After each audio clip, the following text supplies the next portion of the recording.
Welcome friends, आप सभी का फिर से एक बार स्वागत है क्रेजी फॉर मूवीज पर। आज हम बात करने वाले हैं इस हफ्ते थिएटर्स में रिलीज हुई पृथ्वीराज सुकुमारन स्टार मलयालम फिल्म यानी कि आडू जीवितम के बारे में, जिसको आप में से काफी लोग जो हैं द गोट लाइफ नाम से भी जो है जानते होंगे। तो देखिए, इस फिल्म पर जितना समय लगाया गया है, जितनी मेहनत लगी है इस फिल्म को बनाने के लिए, उनको बड़े पर्दे पर देखने के बाद अगर फिल्म के अंदर कुछ बहुत बड़े नेगेटिव पॉइंट्स होते तो सच कह रहा हूं, मेरे लिए पर्सनली उन्हें पॉइंट आउट कर पाना जो है बहुत ही मुश्किल होता, और शायद हो सकता था कि उन्हें पॉइंट आउट करने से अच्छा मैं जो है इस रिव्यू को जो है स्किप ही कर देता। और सीरियसली बता रहा हूं, जब फिल्म का फर्स्ट हाफ चल रहा था, फर्स्ट हाफ के अंदर जब वो फ्लैशबैक वाले पोर्शंस चल रहे थे तो उन्हें देखकर लगा कि यार भाई, ये तो मेरे साथ कहीं पर कनेक्ट हो नहीं रहा है और ये फिल्म कहीं ना कहीं गई, मेरे लिए एटलीस्ट तो गई, ये सेट नहीं होने वाली है। पर ऑनेस्टली दोस्तों, जैसे जैसे फिल्म आगे बढ़ती है, इंटरवल की तरफ ये फिल्म बढ़ती है,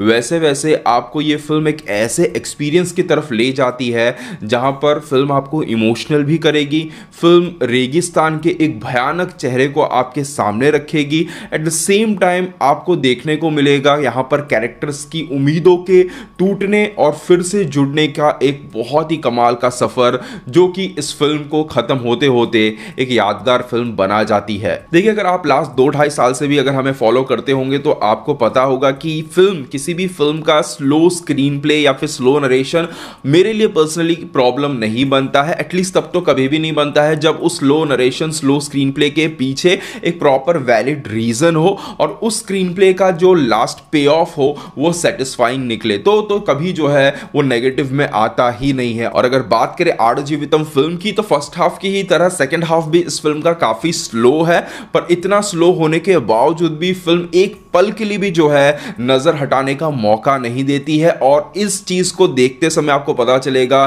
कि फिल्म के अंदर एक्टर और डायरेक्टर ने किस लेवल का काम किया हुआ है। और सच कहूं तो लास्ट कुछ सालों के अंदर जितनी भी स्लो स्क्रीन प्ले के साथ फिल्में आई हैं, उनमें से कह सकते हैं कि इस फिल्म के सेकेंड हाफ का जो स्क्रीन प्ले था वो सबसे ज्यादा सेटिस्फाइंग था, क्योंकि ये डिमांड थी इस कहानी की। अगर वो पेसिंग इस फिल्म को नहीं दी जाती ना, तो मुझे तो नहीं लगता है कि यहां पर कैरेक्टर्स ने जो ट्रॉमा फील किया है, जो पेन फील किया है, वो कहीं पर भी उस लेवल तक हमें हिट कर पाता जिस लेवल पर इस फिल्म को देखते समय हिट करता है। क्योंकि उस पेसिंग के कारण ही ये जो समय गुजर रहा है, जो खत्म होने का नाम नहीं ले रहा है, मंजिल नजदीक आ नहीं रही है, वो चीज जो है स्क्रीन प्ले के कारण ही जो है हमें फील हो पाती है। यहां फिल्म के अंदर सालों गुजर जाते हैं, पर कहीं पर भी आपको स्क्रीन पर कितना समय गुजरा है वो लिखा हुआ नजर नहीं आएगा कि आज 2 दिन कट गए या 3 दिन कट गए और फिर कट के सीधा 10 दिन पर आ गए। ऐसा कुछ भी नहीं होने वाला है। रात होगी, दिन होगी, और उसी से ही आपको पता चलने वाला है कि एक्चुअली में यहां पर कितने दिन बीत चुके हैं इन लोगों को इस रेगिस्तान के अंदर। यहां फिल्म की कहानी के अंदर जो रेगिस्तान है वो काइंड ऑफ कैरेक्टर की तरह काम करता है। ये आपको समय से और पूरी दुनिया से अलग कर देता है। चोट भी यही देता है और दवा भी यही बनता है। अगर आप पर तरस खाकर थोड़ा सा पानी भी आपको देगा तो भी शर्तों पर देता है। तो सेकंड हाफ में इन सभी चीजों को इस स्लो पेसिंग के साथ, बहुत ही डिटेलिंग के साथ जो है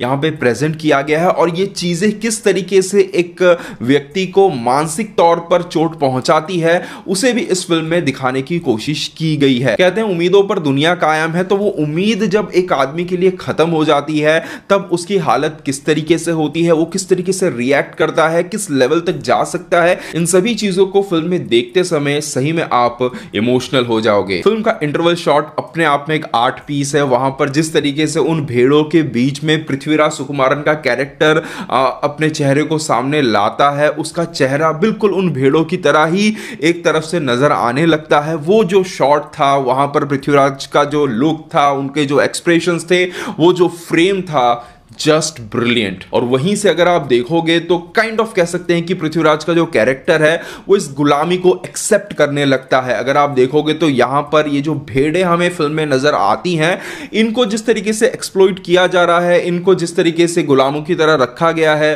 तो बिल्कुल उसी तरीके की हालत जो है यहां पे पृथ्वीराज की हो चुकी है। और यहां पर उन भेड़ों के बीच में और पृथ्वीराज के बीच में एक जो इंसान और जानवर वाली जो एक लाइन होती है, वो पूरी तरीके से इस रेगिस्तान के अंदर खत्म सी ही हो जाती है और तभी आपको देखने को मिलता है कि इनके बीच में काइंड ऑफ बॉन्डिंग जो है डेवलप होने लगती है। आप जब देखोगे एक जगह पर उसे जो है मांस का टुकड़ा लाकर दिया जाता है पृथ्वीराज को, तो वो उसे शायद मेरे हिसाब से खाता ही नहीं है, वो इन भेड़ों की तरफ देख रहा होता है। शायद उन्हीं में से किसी का मांस जो है वहां पर पृथ्वीराज को लाके दिया जाता है और उन चीजों को देखकर ऐसा फील होता है कि कभी कभी गुलामी भरी जिंदगी को काटना बहुत ही आसान हो जाता है और आजादी को पाना बहुत ही मुश्किल। फिल्म में पृथ्वीराज सुकुमारन ने जो काम किया है उसकी तो जितनी तारीफ की जाए उतनी कम है और मेरे हिसाब से मैं तो उतने काबिल भी नहीं हूं कि उस काम की सही तरीके से तारीफ भी कर पाऊं। मैं तो बस इतना ही कहना चाहूंगा कि हम जो है काफी लकी हैं कि हम इस एरा से गुजर रहे हैं और हमें जो है इस तरीके का काम जो है बड़े पर्दे पर देखने का